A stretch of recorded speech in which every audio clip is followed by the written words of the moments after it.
आपका इस वीडियो में स्वागत है। आओ सुनो प्रेमचंद द्वारा लिखी कहानी सुभागी। और लोगों के यहाँ चाहे जो होता हो, तुलसी महतो अपनी लड़की सुभागी को लड़के रामू से जौ भर भी कम प्यार न करते थे। रामू जवान होकर भी काठ का उल्लू था। सुभागी 11 साल की बालिका होकर भी घर के काम में इतनी चतुर और खेती बाड़ी के काम में इतनी निपुण थी कि उसकी माँ लक्ष्मी दिल में डरती रहती कि कहीं लड़की पर देवताओं की आंख न पुड़ी। अच्छे बालकों से भगवान को भी तो प्रेम है, कोई सुभागी का बखान न करे, इसलिए वह अनायास ही उसे डांटती रहती थी। बखान से बच्चे बिगड़ जाते हैं, यह भय तो न था, भय था नजर का। वही सुभागी आज 11 साल की उम्र में विधवा हो गई। घर में कोहराम मचा हुआ था। लक्ष्मी पछाड़ें खाती थीं, तुलसी सिर पीटते थे। उन्हें रोते देखकर सुभागी भी रोती थी। बार बार माँ से पूछती, क्यों रोती हो अम्मा? मैं तुम्हें छोड़कर कहीं न जाऊंगी। तुम क्यों रोती हो? उसकी भोली बातें सुनकर माता का दिल और भी फटा जाता था।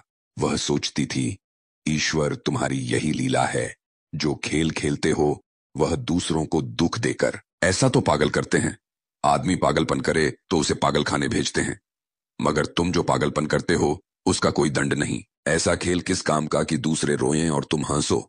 तुम्हें तो लोग दयालु कहते हैं, यही तुम्हारी दया है। और सुभागी क्या सोच रही थी? उसके पास कोठरी भर रुपए होते तो वह उन्हें छिपा कर रख देती, फिर एक दिन चुपके से बाजार चली जाती और अम्मा के लिए अच्छे अच्छे कपड़े लाती। दादा जब बाकी मांगने आते तो चट रुपए निकाल कर दे देती। अम्माम दादा कितने खुश होते। जब सुभागी जवान हुई तो लोग तुलसी महतो पर दबाव डालने लगे कि लड़की का घर कहीं कर दो। जवान लड़की का यूं फिरना ठीक नहीं। जब हमारी बिरादरी में इसकी कोई निंदा नहीं है तो क्यों सोच विचार करते हो? तुलसी ने कहा, भाई मैं तो तैयार हूं, लेकिन जब सुभागी भी माने, वह किसी तरह राजी नहीं होती। हरिहर ने सुभागी को समझाकर कहा, बेटी हम तेरे ही भले को कहते हैं। माँ बाप अब बूढ़े हुए, उनका क्या भरोसा? तुम इस तरह कब तक बैठी रहोगी? सुभागी ने सिर झुकाकर कहा, चाचा मैं तुम्हारी बात समझ रही हूं, लेकिन मेरा मन घर करने को नहीं कहता। मुझे आराम की चिंता नहीं है, मैं सब कुछ झेलने को तैयार हूं, और जो काम तुम कहो वह सिर आंखों के बल करूंगी, मगर घर बसाने को मुझसे न कहो। जब मेरा चाल कुचाल देखना तो मेरा सिर काट लेना। अगर मैं सच्चे बाप की बेटी होंगी तो बात की भी पक्की होंगी। फिर लज्जा रखने वाले तो भगवान हैं, मेरी क्या हस्ती है कि अभी कुछ कहूं? रामू बोला, तुम अगर सोचती हो कि भैया कमावेंगे और मैं बैठी मौज करूंगी तो इस भरोसे न रहना, यहां किसी ने जन्म भर का ठीका नहीं लिया है। रामू की दुल्हन रामू से भी 2 अंगुल ऊंची थी। मटक कर बोली, हमने किसी का कर्ज थोड़े ही खाया कि जन्म भर बैठे भरा करें। यहां तो खाने को भी महीन चाहिए, पहनने को भी महीन चाहिए। ये हमारे बूते की बात नहीं। सुभागी ने गर्व से भरे हुए स्वर में कहा, भाभी मैंने तुम्हारा आसरा कभी नहीं किया, और भगवान ने चाहा तो कभी करूंगी भी नहीं। तुम अपनी देखो, मेरी चिंता न करो। रामू की दुल्हन को जब मालूम हो गया कि सुभागी घर न करेगी तो और भी उसके सिर हो गई। हमेशा एक न एक खुचध लगाए रहती। उसे रुलाने में जैसे उसको मजा आता था। वह बेचारी पहर रात से उठकर कूटने पीसने में लग जाती, चौका बर्तन करती, गोबर पाटती, फिर खेत में काम करने चली जाती। दोपहर को आकर जल्दी जल्दी खाना पकाकर सबको खिलाती। रात को कभी माँ के सिर में तेल डालती, कभी उसकी देह दबाती। तुलसी चिलम के भक्त थे, उन्हें बार बार चिलम पिलाती। जहां तक अपना बस चलता, माँ बाप को कोई काम न करने देती। हाँ, भाई को न रोकती। सोचती, यह तो जवान आदमी है, ये काम न करेंगे तो गृहस्थी कैसे चलेगी? मगर रामू को यह बुरा लगता। अम्मा और दादा को तिनका तक नहीं उठाने देती और मुझे पीसना चाहती है। यहां तक कि एक दिन वह जामे से बाहर हो गया। सुभागी से बोला, अगर उन लोगों का बहुत मोह है तो क्यों नहीं अलग लेकर रहती हो? तब सेवा करो तो मालूम हो कि सेवा कड़वी लगती है कि मीठी। दूसरों के बल पर वाह वाही लेना आसान है, बहादुर वह है जो अपने बल पर काम करे। सुभागी ने तो कुछ जवाब न दिया। बात बढ़ जाने का भय था, मगर उसके माँ बाप बैठे सुन रहे थे। महतो से न रहा गया। बोले, क्या है रामू, उस गरीबिन से क्यों लड़ते हो? रामू पास आकर बोला, तुम क्यों बीच में कूद जाते? मैं तो उसको कहता था, तुलसी जब तक मैं जीता हूं तुम उसे कुछ नहीं कह सकते। मेरे पीछे जो चाहे करना, बेचारी का घर में रहना मुश्किल कर दिया। रामू बोला, आपको बेटी बहुत प्यारी है तो उसे गले बांध कर रखिए, मुझसे तो नहीं सहा जाता। तुलसी, अच्छी बात है। अगर तुम्हारी यह मर्जी है तो यही होगा। मैं कल गांव के आदमियों को बुलाकर बंटवारा कर दूंगा। तुम चाहे छूट जाओ, सुभागी नहीं छूट सकती। रात को तुलसी लेटे तो वह पुरानी बात याद आई, जब रामू के जन्मोत्सव में उन्होंने रुपए कर्ज लेकर जलसा किया था और सुभागी पैदा हुई तो घर में रुपए रहते हुए भी उन्होंने 1 रुपए न खर्च की। पुत्र को रत्न समझा था, पुत्री को पूर्व जन्म के पापों का दंड। वह रत्न कितना कठोर निकला और यह दंड कितना मंगलमय। दूसरे दिन महतो ने गांव के आदमियों को जमा करके कहा, पंचो, अब रामू का और मेरा एक में निबाह नहीं होता। मैं चाहता हूं कि तुम लोग इंसाफ से जो कुछ मुझे दे दो वह लेकर अलग हो जाऊं। रात दिन की किचकिच अच्छी नहीं। गांव के मुख्तार बाबू सज्जन सिंह बहुत सज्जन पुरुष थे। उन्होंने रामू को बुलाकर पूछा, क्यों जी, तुम अपने बाप से अलग रहना चाहते हो? तुम्हें शर्म नहीं आती कि औरत के कहने से माँ बाप को अलग किए देते हो? राम राम, रामू ने ढिठाई के साथ कहा, जब एक में गुजर न हो तो अलग हो जाना ही अच्छा है। सज्जन सिंह ने कहा, तुमको एक में क्या कष्ट होता है? रामू बोला, एक बात हो तो बताऊं। सज्जन सिंह ने कहा, कुछ तो बतलाओ। रामू बोला, साहब, एक में मेरा इनके साथ निबाह न होगा, बस मैं और कुछ नहीं जानता। यह कहता हुआ रामू वहां से चलता बना। तुलसी बोली, देख लिया आप लोगों ने इसका मिजाज। आप चाहे 4 हिस्सों में 3 हिस्से उसे दे दें, पर अब मैं इस दुष्ट के साथ न रहूंगा। लड़के से लड़की भली, जो कुलवंती होए, जहां रहता वहीं कमाता खाता। भगवान ऐसा बेटा 7वें बैरी को भी न दें। भगवान ने बेटी को दुख दे दिया, नहीं मुझे खेती बाड़ी लेकर क्या करना था। सहसा सुभागी आकर बोली, दादा, यह सब बांट बखरा मेरे ही कारण तो हो रहा है। मुझे क्यों नहीं अलग कर देते? मैं मेहनत मजूरी करके अपना पेट पाल लूंगी। अपने से जो कुछ बन पड़ेगा तुम्हारी सेवा करती रहूंगी, पर रहूंगी अलग। यूं घर का 12 बांट होते मुझसे नहीं देखा जाता। मैं अपने माथे यह कलंक नहीं लेना चाहती। तुलसी ने कहा, बेटी, हम तुझे न छोड़ेंगे चाहे संसार छूट जाए। रामू का मैं मुंह नहीं देखना चाहता। उसके साथ रहना तो दूर रहा। रामू की दुल्हन बोली, तुम किसी का मुंह नहीं देखना चाहते तो हम भी तुम्हारी पूजा करने को व्याकुल नहीं हैं। मैं तो दांत पीसते हुए उठे कि बहू को मारें, मगर लोगों ने पकड़ लिया। बंटवारा होते ही महतो और लक्ष्मी को मानो पेंशन मिल गई। पहले तो दोनों सारे दिन दे सुभागी के मना करने पर भी कुछ न कुछ करते ही रहते थे, पर अब उन्हें पूरा विश्राम था। पहले दोनों दूध घी को तरसते थे। सुभागी ने कुछ रुपए बचाकर एक भैंस ले ली। बूढ़े आदमियों की जान तो उनका भोजन है, अच्छा भोजन न मिले तो वे किस आधार पर रहें? चौधरी ने बहुत विरोध किया, कहने लगे, घर का काम यूं ही क्या कम है कि तू यह नया झंझट पाल रही है। सुभागी उन्हें बहलाने के लिए कहती, दादा, दूध के बिना मुझे खाना नहीं अच्छा लगता। लक्ष्मी ने हंसकर कहा, बेटी, तू झूठ कब से बोलने लगी? कभी दूध हाथ से तो छूती नहीं। खाने की कौन कहे, सारा दूध हम लोगों के पेट में ठूंस देती है। गांव में जहां देखो सबके मुंह से सुभागी की तारीफ। लड़की नहीं देवी है भैया, 2 मर्दों का काम भी करती है, उस पर माँ बाप की सेवा भी किए जाती है। सज्जन सिंह तो कहते, यह उस जन्म की देवी है, मगर शायद महतो को यह सुख बहुत दिन तक भोगना न लिखा था। 7-8 दिन से महतो को जोर का ज्वर चढ़ा हुआ था। देह पर कपड़े का तार भी नहीं रहने देते। लक्ष्मी पास बैठी रो रही थी। सुभागी पानी लिए खड़ी है। अभी एक क्षण पहले महतो ने पानी मांगा था, पर जब तक वह पानी लावे उनका जी डूब गया और हाथ पांव ठंडे हो गए। सुभागी उनकी यह दशा देखते ही रामू के घर गई और बोली, भैया चलो, देखो आज दादा न जाने कैसे हुए जाते हैं। 7 दिन से ज्वर नहीं उतरा। रामू ने चारपाई पर लेटे लेटे कहा, तो क्या मैं डॉक्टर हकीम हूं कि देखने चलूं? जब तक अच्छे थे तब तक तो तुम उनके गले का हार बनी हुई थीं। अब जब मरने लगे तो मुझे बुलाने आई हो। उसी वक्त उसकी दुल्हन अंदर से निकल आई और सुभागी से पूछा, दादा को क्या हुआ है दीदी? सुभागी के पहले रामू बोल उठा, हुआ क्या है? अभी कोई मरे थोड़े ही जाते हैं। सुभागी ने फिर उससे कुछ न कहा, सीधे सज्जन सिंह के पास गई। उसके जाने के बाद रामू हंसकर स्त्री से बोला, त्रिया चरित्र इसी को कहते हैं। स्त्री, इसमें त्रिया चरित्र की कौन बात है? चले क्यों नहीं जाते? रामू बोला, मैं नहीं जाने वाला। जैसे उसे लेकर अलग हुए थे वैसे उसे लेकर रहें, मर भी जाएं तो न जाऊं। स्त्री बोली, मर जाएंगे तो आग देने तो जाओगे, तब कहां भागोगे? रामू बोला, कभी नहीं, सब कुछ उनकी प्यारी सुभागी कर लेगी। स्त्री बोली, तुम्हारे रहते वह क्यों करने लगी? रामू बोला, जैसे मेरे रहते उसे लेकर अलग हुए।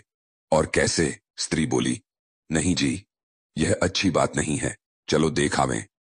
कुछ भी हो, बाप ही तो हैं, फिर गांव में कौन मुंह दिखाओगे? रामू बोला, चुप रहो, मुझे उपदेश मत दो। उधर बाबू साहब ने ज्यों ही महतो की हालत सुनी, तुरंत सुभागी के साथ भागे चले आए। यहां पहुंचे तो महतो की दशा और खराब हो चुकी थी। नाड़ी देखी तो बहुत धीमी थी। समझ गए कि जिंदगी के दिन पूरे हो गए। मौत का आतंक छाया हुआ था। सजल नेत्र होकर बोले, महतो भाई, कैसा जी है? महतो जैसे नींद से जाग कर बोले, बहुत अच्छा है भैया, अब तो चलने की बेला है। सुभागी के पिता अब तुम ही हो, उसे तुम ही को सौंपे जाता हूं। सजन सिंह ने रोते हुए कहा, भैया, मैं तो घबराओ मत, भगवान ने चाहा तो तुम अच्छे हो जाओगे। सुभागी को तो मैंने हमेशा अपनी बेटी समझा है और जब तक जीऊंगा ऐसा ही समझता रहूंगा। तुम निश्चिंत रहो, मेरे रहते सुभागी या लक्ष्मी को कोई तिरछी आंख से न देख सकेगा। और कुछ इच्छा हो तो वह भी कह दो। महतो ने विनीत नेत्रों से देखकर कहा, और कुछ नहीं कहूंगा भैया, भगवान तुम्हें सदा सुखी रखे। सजन सिंह ने कहा, रामू को बुलाकर लाता हूं, उससे जो भूल चूक हो क्षमा कर दो। महतो बोला, नहीं भैया, उस पापी हत्यारे का मुंह मैं नहीं देखना चाहता। इसके बाद गोदान की तैयारी होने लगी। रामू को गांव भर ने समझाया, पर वह अंत्येष्टि करने पर राजी न हुआ। कहा, जिस पिता ने मरते समय मेरा मुंह देखना स्वीकार न किया, वह मेरा न पिता है, न मैं उसका पुत्र हूं। लक्ष्मी ने दाह क्रिया की। इन थोड़े से दिनों में सुभागी ने न जाने कैसे रुपए जमा कर लिए थे कि जब तेरही का सामान आने लगा तो गांव वालों की आंखें खुल गईं। बर्तन, वस्त्र, घी, शक्कर, सभी सामान इफरात से जमा हो गए। रामू देख देख जलता था और सुभागी उसे जलाने के लिए सबको यह सामान दिखाती थी। लक्ष्मी ने कहा, बेटी, घर देखकर खर्च करो, अब कोई कमाने वाला नहीं बैठा है, आप ही कुआं खोदना और पानी पीना है। सुभागी बोली, बाबूजी का काम तो धूमधाम से ही होगा अम्मा, चाहे घर रहे या जाए, बाबूजी फिर थोड़े ही आवेंगे। मैं भैया को दिखा देना चाहती हूं कि अबला क्या कर सकती है। वह समझते होंगे इन दोनों के किए कुछ न होगा, उनका यह घमंड नष्ट कर दूंगी। लक्ष्मी चुप हो रही। 13वीं के दिन 8 गांव के ब्राह्मणों का भोज हुआ। चारों तरफ वाहवाही मच गई। पिछले पहर का समय था। लोग भोजन करके चले गए थे। लक्ष्मी थक कर सो गई थी। केवल सुभागी बची हुई चीजें उठा उठाकर रख रही थीं कि ठाकुर सजन सिंह ने आकर कहा, अब तुम भी आराम करो बेटी, सवेरे यह सब काम कर लेना। सुभागी ने कहा, अभी थकी नहीं हूं दादा। आपने हिसाब लिया, कुल कितने रुपए उठे? सजन सिंह ने कहा, वह पूछकर क्या करोगी बेटी? कुछ नहीं, यूं ही पूछती थी। कोई 300 रुपए उठे होंगे। सुभागी ने सकुचाते हुए कहा, मैं इन रुपयों की देनदार हूं, तुमसे तो मैं मांगता नहीं। मैं तो मेरे मित्र और भाई थे, उनके साथ कुछ मेरा भी तो धर्म है। आपकी यही दया क्या कम है कि मेरे ऊपर इतना विश्वास किया? मुझे कौन 300 रुपए देता? सजन सिंह सोचने लगे, इस अबला की धर्म बुद्धि का कहीं वार पार भी है या नहीं। लक्ष्मी उन स्त्रियों में थी जिनके लिए पति वियोग जीवन स्रोत का बंद हो जाना है। 50 वर्ष के चिर सहवास के बाद अब यह एकांत जीवन उसके लिए पर्वत हो गया। उसे अब ज्ञात हुआ कि मेरी बुद्धि, मेरा बल, मेरी सुमति मानो सबसे मैं वंचित हो गई। उसने कितनी बार ईश्वर से विनती की थी, मुझे स्वामी के सामने उठा लेना, मगर उसने यह विनती स्वीकार न की। मौत पर अपना काबू नहीं तो क्या जीवन पर भी काबू नहीं है? वह लक्ष्मी जो गांव में अपनी बुद्धि के लिए मशहूर थी, जो दूसरे को सीख दिया करती थी, अब बौरही हो गई है। सीधी सी बात करते नहीं बनती। लक्ष्मी का दाना पानी उसी दिन से छूट गया। सुभागी के आग्रह पर चौके में जाती, मगर कौर कंठ के नीचे न उतरता। 50 वर्ष हुए, एक दिन भी ऐसा न हुआ कि पति के बिना खाए खुद खाया हो। अब उस नियम को कैसे न माने। आखिर उसे खांसी आने लगी। दुर्बलता ने जल्द ही खाट पर डाल दिया। सुभागी अब क्या करे?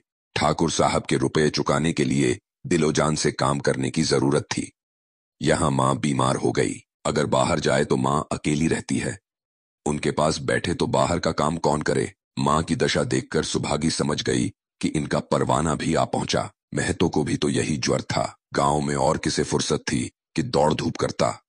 सजन सिंह दोनों वक्त आते, लक्ष्मी को देखते, दवा पिलाते, सुभागी को समझाते और चले जाते, मगर लक्ष्मी की दशा बेकार होती जाती थी। यहां तक कि 15वें दिन वह भी संसार से सिधार गई। अंतिम समय रामू आया और उसके पैर छूना चाहता था, पर लक्ष्मी ने उसे ऐसी फटकार दी कि वह उसके समीप न जा सका। सुभागी को उसने आशीर्वाद दिया, तुम्हारी जैसी बेटी पाकर तर गई। मेरा क्रियाकर्म तुम ही करना। मेरी भगवान से यही अर्जी है कि उस जन्म में भी तुम मेरी कोख पवित्र करो। माता के देहांत के बाद सुभागी के जीवन का केवल एक लक्ष्य रह गया, सजन सिंह के रुपए चुकाना। 300 रुपए पिता के क्रियाकर्म में लगे थे, लगभग 200 रुपए माता के काम में लगे। 500 रुपए का ऋण था और उसकी अकेली जान, मगर वह हिम्मत न हारती थी। 3 साल तक सुभागी ने रात को रात और दिन को दिन न समझा। उसकी कार्य शक्ति और पौरुष देखकर लोग दांतों तले उंगली दबाते थे। दिन भर खेतीबाड़ी का काम करने के बाद वह रात को 4-4 पसेरी आटा पीस डालती। 30वें दिन 15 रुपए लेकर वह सजन सिंह के पास पहुंच जाती। इसमें कभी नागा ना होता। यह मानो प्रकृति का अटल नियम था। अब चारों ओर से उसकी सगाई के पैगाम आने लगे। सभी उसके लिए मुंह फैलाए हुए थे। जिसके घर सुभागी जाएगी उसके भाग्य फिर जाएंगे। सुभागी यही जवाब देती, अभी वह दिन नहीं आया। जिस दिन सुभागी ने आखिरी किस्त चुकाई, उस दिन उसकी खुशी का ठिकाना न था। आज उसके जीवन का कठोर व्रत पूरा हो गया। वह चलने लगी तो सजन सिंह ने कहा, बेटी, तुमसे मेरी एक प्रार्थना है। कहो कहूं, कहो न कहूं, मगर वचन दो कि मानोगी। सुभागी ने कृतज्ञ भाव से देखकर कहा, दादा, आपकी बात न मानूंगी तो किसकी बात मानूंगी? मेरा तो रोया रोया आपका गुलाम है। सजन सिंह ने कहा, अगर तुम्हारे मन में यह भाव है तो मैं न कहूंगा। मैंने अब तक तुमसे इसलिए नहीं कहा कि तुम अपने को मेरा देनदार समझ रही थीं। अब रुपए चुक गए। मेरा तुम्हारे ऊपर कोई एहसान नहीं है, रत्ती भर भी नहीं। बोलो कहूं? सुभागी बोली, आपकी जो आज्ञा हो। सजन सिंह बोले, देखो, इनकार न करना, नहीं मैं फिर तुम्हें अपना मुंह न दिखाऊंगा। सुभागी बोली, क्या आज्ञा है? सजन सिंह ने कहा, मेरी इच्छा है कि तुम मेरी बहू बनकर मेरे घर को पवित्र करो। मैं जात पात का कायल हूं, मगर तुमने मेरे सारे बंधन नष्ट कर दिए। मेरा लड़का तुम्हारे नाम का पुजारी है, तुमने उसे 12 देखा है। बोलो, मंजूर करती हो? सुभागी बोली, दादा, इतना सम्मान पाकर पागल हो जाऊंगी। सजन सिंह बोले, तुम्हारा सम्मान भगवान कर रहे हैं बेटी, तुम साक्षात भगवती का अवतार हो। सुभागी बोली, मैं तो आपको अपना पिता समझती हूं। आप जो कुछ करेंगे मेरे भले ही के लिए करेंगे। आपके हुक्म को कैसे इनकार कर सकती हूं? सजन सिंह ने उसके माथे पर हाथ रखकर कहा, बेटी, तुम्हारा सुहाग अमर हो। तुमने मेरी बात रख ली। मुझसा भाग्यशाली संसार में और कौन होगा। ये थी प्रेमचंद द्वारा लिखी कहानी सुभागी। वीडियो में अंत तक बने रहने के लिए धन्यवाद।